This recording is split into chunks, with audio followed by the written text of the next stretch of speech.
Hey everybody, welcome back to my YouTube channel, All Things Taylor, with yours truly, Taeler Hendrix. You are just in time for this week's Wicked Q&A Wednesday. As you can see, I am not one of those people that immediately takes down my Halloween decorations right after the holiday. It's like, to me, that kind of like dampers the holiday. So I'm repping November 1st behind me, but I still got my Halloween going on. I am finally chillaxing after a long day. I had a lot of writing to do. I had a lot of projects to do today. And I just got finished filming this week's episode of my podcast, Talks with Taeler Hendrix, with an amazing guest that I just, it's been a long time in the making getting him on here, Vince Russo. So I'm super excited. We are going to gush about so many things, including music, which is very important in my life and his as well. We're going to dive into the 60s, the 70s, pop culture, wrestling, and so much more. So be on the lookout for that. And you guys, I have so many questions here for Q&A Wednesday. So I think me staring you guys down last week flipped a switch. So there is a lot I cannot wait to get into. Someone asked me on my YouTube channel, whatever happened after last year when I put the AEW logo and said about time? Well, can't really talk about that. You know what I mean? I wanted to be like this, like do the like eyebrow raising thing, but I can't do that. Like I can't even like do like the people's eyebrow or whatever, and I don't know. I'm like eyebrow challenge. So the next time anybody wants to be like, so Taeler Hendrix, what can't you do? That. I can't do that. Fun fact, guys. Fun fact. So moving on before I embarrass myself. Just kidding. Someone asked me what I thought of the red Hell in a Cell and whether or not I preferred the silver. I liked the red Hell in a Cell theme. To me, it was more, I don't know, badass in a way, I guess. And for me, it was like, well, if you're going to go through hell, it should be red and scary like the big red machine Kane. You know what I'm saying? Like, I don't know. I really liked it, but I guess that to each their own. So there's that. Okay, let's see. Okay, this question, guys, I felt like it was gonna burn my soul. I was like, no, don't ask me such things. Someone asked me on my YouTube channel after last week's episode for Q&A Wednesday. They asked me if I could pick a Tim Burton character, who would it be and why? And I was just like, I'm melting. Oh my gosh, who could ask me such a thing? To me, like if you could put Rob Zombie, I don't know, Tim Burton and a couple other aspects together, it would be like, that's what fathered Taeler Hendrix, basically. Because like Tim Burton is so my vibe and my style, and I pretty much love everything he's ever done. And to me, he's so inspirational as well, because he's somebody that overcame odds and like defined like a genre all of its own, just like Rob Zombie. And I think that is inspiring and amazingly cool. It's like he's like his own version of Walt Disney. So Taeler Hendrix is a huge Tim Burton fan, and I love his wife Helena Bonham Carter. So I was like, no, don't ask me this sort of question. Like, I don't know if I could pick one. And because I'm such a huge Winona Ryder fan, I'm just like, oh my gosh, well, I'll just be Winona Ryder in everything Tim Burton, basically. And why? Because I absolutely love Tim Burton. So I don't think I can answer that question, because how could you expect me to choose between, you know, the movie Big Fish and, you know, Sleepy Hollow? My gosh, Beetlejuice. There's so much. So I'm just gonna live like Jack and Sally, and I'm just gonna do me as a Tim Burton character. Get on board with that, everybody. Why? Because his stuff is amazing. Winona Ryder is amazing, and I love everything Tim Burton. Love everything Tim Burton. There's a pub in New York that is like all Tim Burton themed. I would love to go to that. Hopefully it's still around after this whole pandemic. So yeah, thank you. That was a really good question. I'm sorry I could not answer it to the fullest. I feel like if I had to, I would say in high school, I was definitely like my own version of Lydia for Beetlejuice. And I know that Winona Ryder said that role was so easy for her because it was like playing herself, because she was a goth girl in high school in California. So I feel like she's like a sister from another mister. Yeah, I could definitely nail that character. That's just pretty much me. I myself am strange and unusual. I really am, though. I really am. Back to that first question too about whatever happened, with the whole AEW and stuff. I think that's what's great about my fans is for years when I was wrestling full time and then wrestling part time or whatever, it didn't really matter. They always joke around like, where's Taeler Hendrix going to pop up next? Because I always choose opportunities and bookings that it's like, I'm here. I'm there, I'm here, I'm doing this, I'm doing that. And I like to keep it fresh and exciting for my fans, not the same old thing. I feel like people fall into that pattern and trap. And it's like, I always want to be something fresh and new and exciting and do all these different things and meet all these different people and have all these different kinds of experiences. It's very much the hippie witchy gypsy in me. Okay. Do I like Stranger Things or The Witcher? Yeah. I am definitely a huge fan of Stranger Things, although I'm behind. Like I said on one of my previous Q&A Wednesdays, I'm always behind on TV shows just due to my schedule. The time where I get to watch the most TV is like right before bed, or when I'm doing cardio, because it just distracts me from the cardio. Like I swear, the first 13 to 14 seasons of Grey's Anatomy got me through like a year of cardio. I rewatch Grey's Anatomy. I know they're past season 16 now, and I'm just obsessed with that show. It's a beautiful day to save lives, guys. I'm totally gonna wear that shirt one day. I've only seen part of the first episode of The Witcher. I am so behind. But what, like the first 5 or 10 minutes that I saw, it really did look good. And it was totally my vibe. So I'm super stoked to actually like dive into that. Would I go into acting? I feel like I already am. Like, I love it. Like, something that I love about even my critics is that they do, even if they say I can't wrestle, it's like, really, you think I can't wrestle? Like, I could probably beat you 1, 2, 3. But that's besides the point. Is that at least even my critics will be like, when Taeler Hendrix does a character, she does a character. Like, you know what I mean? Like I pull the emotion from people and kind of connect with whatever character that I'm playing.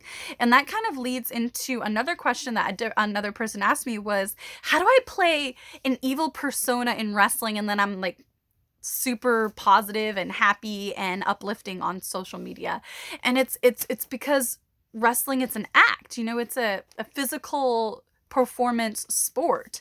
And one of my idols, like I always say that I want to be the her of my generation, is Betty Davis. And Betty Davis said it's always easier for most people to play things that they aren't, because you're not as vulnerable. When you're playing yourself, you're very vulnerable to the masses. And that's a very hard thing to do. And she once said that that's the reason why a lot of the heroines on your TV screen are bees in real life. And you guys know what I'm dropping right there. So for me, that was so easy, playing this demonically evil sort of succubus type of Morticia Addams meets Vampira meets, Elvira meets Jessica Rabbit meets the Phoenix and the Dark Phoenix and Elijah Dushku from Angel, and Celine from Underworld and Jade from Mortal Kombat and Maleficent. It was easy for me to do that because those are things I love and I identify with, but they're not like who I truly am in person. And when a lot of people meet me, at like conventions and stuff, I'll spend several minutes talking to each person. And I like to, get to know them. Like, where are you from? Is this your first wrestling show? How are you enjoying this experience? What do you think so far? All this like crazy cool stuff. Who have you met? And I'm always interacting with fans on social media. That's just who I am. Like, I'm a people person when I want to be around people. And then when I don't want to be around people, I'm like, okay, it's time to be in my tiny house and just focus on what I got to do. Very like, I one way or the other. But that also to me is a part of acting. That's one of the things that I loved about wrestling was it was like acting. I was always a tomboy growing up. So, and I know that's like hilarious when I'm in like a full face of makeup and stuff, that I wasn't allowed to wear makeup. I got grounded for wearing mascara growing up. It was 2 weeks minimum of grounding. And, so I played a lot of varsity sports. I was a varsity athlete. And I had to have good grades and like all of that stuff. Like, that was my type of upbringing. So to play all the glitzy and glamorous and girly stuff, that was very vulnerable for me. That was very hard. Like, when I was in TNA, like I've said a million times, I felt like a little girl on a roster full of women because I didn't know how to do this makeup then. I didn't know how to do my hair, but honestly, I really still don't know how to do hair. That's why I'm always fiddling with my hair all the time, because I just have to fiddle with it because I'm like, gosh, I wish you knew what to do with this. Like, so for me to play like this evil sort of character, that's fun for me. It's like, it's almost, not cathartic. It's therapeutic. That's my kitty. That's Sabrina. She's going crazy. That was always very therapeutic for me. Like, I remember in OVW where they wanted me to be like a mean girl, and we were a part of this like faction called the A-list. What I did for that gimmick is I emulated one of my bullies from high school that I went to school from elementary school through high school. And, you know, she's gone on to do great things. Like, she got a scholarship to go to UCLA. And then I think like Berkeley and stuff, but she was like mean to me for years and years. I always felt like inferior to her. And so when I had that role, I was literally emulating everything that I hated about all my experiences with her. You know, I always draw on real life experiences or real life passions and things like that, because that's stuff people can relate to. And to be money in this business, like Vince Russo and I will talk about on Tuesday's episode of Talks with Taeler Hendrix, is why sometimes wrestling isn't drawing now when it should be, especially during a pandemic when people don't have nearly as much to do as they would have otherwise. And I think part of it is that emotional aspect. People aren't connecting on an emotional level. They're more focused on moves. But if people wanted to see all that kind of crazy stuff, the ratings would be up, not down. And it's like people usually go to Cirque du Soleil for stuff like that. So, you know, there's an art form to it. You know, not everybody knows what a corkscrew moonsault feels like that's watching on their TV at home. But most people know what it feels like to hit your nose or get punched in the face or trip and fall.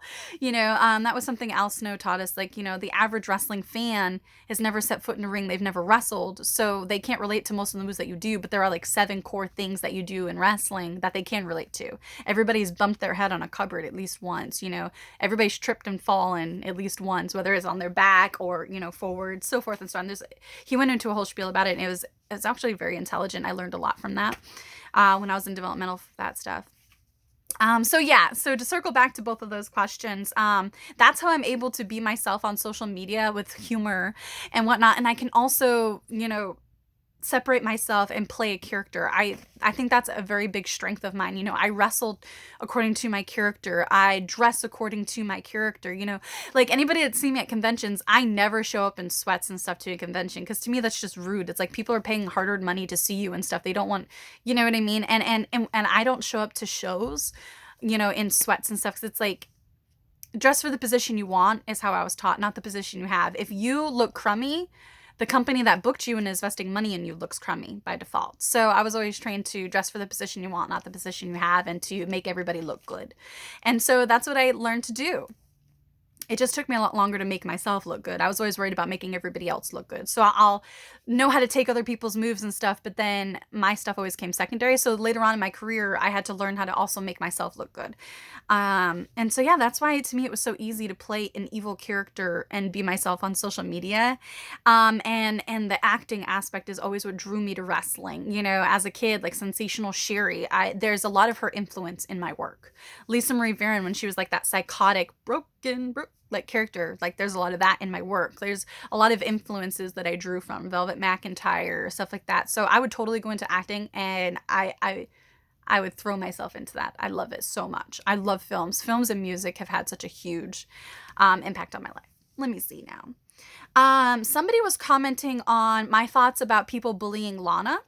And they asked me if how I feel about Lana is also how I would feel about, say, Eva Marie, when they reference people calling her boring or saying that she can't wrestle. I only had one interaction with Eva Marie, and that was my first time ever backstage at the WWE, whereas I came into contact with Lana a lot more. I think probably tenfold. I came into contact with Lana a lot more, so I can't really speak on Eva Marie. I know she did seek some training, you know, outside the WWE, I think from like Brian Kendrick's school, I think. Don't quote me on that, I'm not positive. But I don't really know a whole lot about what her experiences were. I know it was different from a lot of girls. And, you know, that sometimes makes people jealous, which means they want to tear you down or purposely make people look bad and stuff. It's just a very, very toxic sort of thing.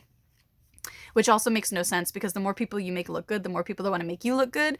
And also, if you get rid of that ego mentality, then you realize if people more talented than you also get hired, then that's more people you get to work with that help you elevate your game. After all, nobody wants to watch you wrestle yourself or the Invisible Man or whatever, or a broomstick.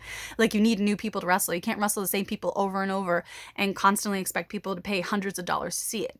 You know, it has to mean something. It has to be important. And the more people you have to work, the longer career you can have, especially when people aren't hurting you or getting hurt and all this other stuff. So that's kind of what I think about the Eva Marie versus Lana situation. I honestly think Lana gets bullied more because she's been in the WWE longer.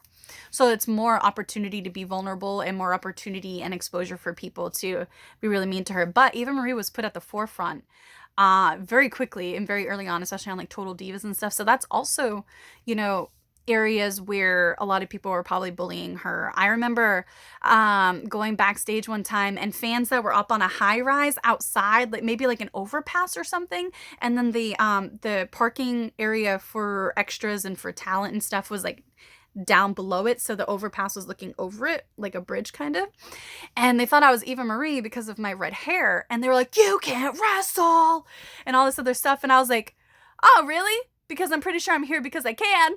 And then they're like, oh shoot, that's not Eva Marie. And I'm like, yeah, I'm nowhere close to being tan, like hello, like. And that's the thing, like I wear the red hair doesn't wear me. Like I'm not threatened by other people having my hair color at all. You know, when I first got into Ring of Honor, there was like 4 of the women that had different shades of red hair. I was not bothered in the least, you know, because I can be on a whole roster full of redheads. I'm still going to stand out as Taeler Hendrix because I'm the only me there is, and I'm the only one that can do what I can do. And I say that with confidence. So that's what I think about that. Someone asked me about the Ash versus the Evil Dead. That show is kick-ass. I really like that show. It's very like campy and corny and horror-esque, and it's totally me. I love that stuff. Someone asked me, okay, so this is a twofer, because there's similar questions, so I'll just do them both. Someone asked me, would I ever go to the WWE? And another person asked me if I would ever return to TNA. People have this common misconception that I'm just toxic, I'm drama, I'm a huge like heat machine and difficult to work with, difficult to deal with. But what people don't realize is that's other people's narratives. And I talked a lot about this with Vince Russo and other people on my podcast like Lisa Marie Varon, Shaza McKenzie, Alpha Female, Goldilocks, a bunch, just tons of people. What people need to understand is your character is different from your reputation. And that's where a lot of people get messed up, especially in a social media world and a toxic wrestling bubble. Okay, your character is who you truly are at the core of your foundation as a person. Your reputation is who everybody else says you are and believes you are. 2 very different things, okay? And the reason why they're different is because people's perceptions are not your reality. It's how they perceive you. Reality is relative. And the reason why that is because everybody perceives things and people differently based on who we are as people. That dictates how we see the world. So my reality, my day-to-day is completely different from everyone watching this. And that just shows reality is relative. All the people that want to say things about you like, oh, you're toxic, you're drama, you're a cancer in the locker room, you're difficult to deal with, that just really means that you're difficult to F over. In creative industries, that's exactly what that means. And it doesn't mean it's true. People's perceptions are so fragile that they would rather project those negative perceptions and insecurities onto you because they don't want their own reality shattered. They can't. They just can't even think of it. It's unfathomable. They can't handle it. So they need you to be the villain in their story. And you have to learn to be okay with that because you're never going to change people's minds that don't want to be changed. But just because they say something about you doesn't mean it's true. And you don't have to resort to being what everyone else says that you are. You know, people have their own agendas and designs all the time. And so they will narrate and put false narratives out there to do that to people. You know, I'm not difficult to deal with. I am not a cancer in the locker room. I'm actually a very big advocate of men and women in wrestling. I've been on the record multiple times talking about terrible gender gaps in pay on both sides. On the independents, men, guys, so much of the time, men get paid way less than the women. A lot of the time on the independents. It's crazy. But then on television, a lot of the times the men get paid way more. Now, women's pay has gotten a lot better over the last like 5 years, especially with the induction of Total Divas. When that first came out, that really heightened a lot of girls' pay because it got a lot of exposure pulling in reality TV fans. Like I would go to places all the time and that people thought wrestling was still the WWF. So they were like way out of touch with wrestling, but they knew exactly what Total Divas was. So, I mean, that was a very big market. So for me, people think like companies don't want to hire me or book me. And it's like, it's not the case. Just because I haven't signed somewhere, it doesn't mean I haven't had offers. Like I said, over the last couple of weeks, people ask that a lot. It's like, I was presented with contract offers for several places last year. But I wouldn't be able to do what I'm doing now if I had signed those. And I wouldn't be publishing my books. I wouldn't be running my podcast, my YouTube channel, and, my 2 projects that I have coming up, by the way, guys, that I'm so excited. I can't talk about them publicly yet, but when I do, it's going to be like I've waited my whole entire life for these opportunities. So I'm just super excited and putting all the positive vibes I can out towards those projects because I've dreamed of them ever since I was a little girl. So they're very important. So, it all comes down to choices. And, people that hate other people for opportunities, if that opportunity was supposed to be yours, you would have it. And that's the bottom line. So people need to drop the egos. Would I go to the WWE? If I liked the offer, if it suited me. Would I ever try to return to TNA? If the offer was right, if it suited me. That's the thing. You have to be good with who you are. You have to have self-love, guts, and gumption. Your character is so different from your reputation because I found this out the hard way. A friend to all is a friend of none. And, it's in times of adversity where you find out who your real friends are and how strong you truly are. Because not everybody riding with you is for you. And people will do what they can to get ahead. And they'll also make you out to be whatever benefits them. And that's what I learned, and I'm the person I am today because of those obstacles and those hurdles, and I've never felt better or freer or happier. So you got to be free with your authenticity.